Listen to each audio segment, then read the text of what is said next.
First Alert Weather with meteorologist Paul Hagen.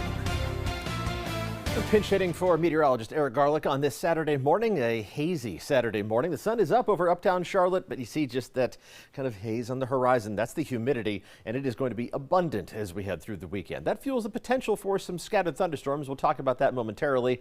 Let's first talk about temperatures, which are going to be a factor for the next several days, reaching up to around or above 90 degrees.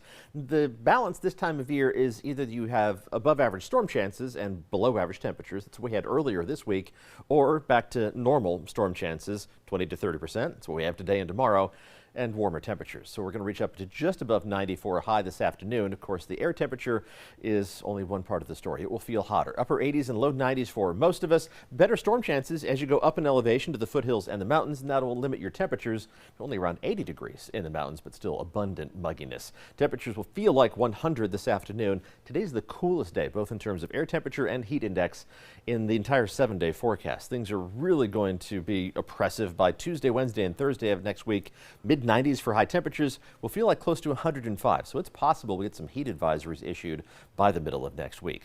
Let's talk about storm chances. They're going to be fairly few and far between today, but they're going to be possible. So this time of year, it's always a good idea to be flexible with any outdoor plans. Have an indoor alternative in mind just in case, especially late afternoon into this evening. But you see, it's far from a washout. The best chance of storms will be in the mountains, trying to run down into the foothills and maybe even the Piedmont by this evening.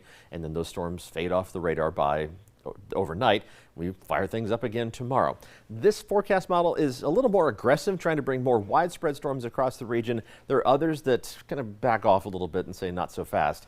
There's not much to organize or force these storms to develop, so I think our overall potential for any active weather is going to be limited. The Storm Prediction Center has outlined us in a very low end, level 1 out of 5 risk of some damaging wind gusts tomorrow, also a level 1 risk of any localized flooding for tomorrow.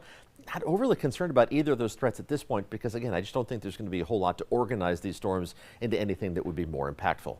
The heat will be impactful as we head through next week. Again, Tuesday, Wednesday, Thursday, even into Friday, mid-90s for highs will feel like close to 105 degrees, and that same 20 to 30% chance of storms just locked in place day after day after day. You get the idea. We'll keep you updated as we go through the next several days. Natisha?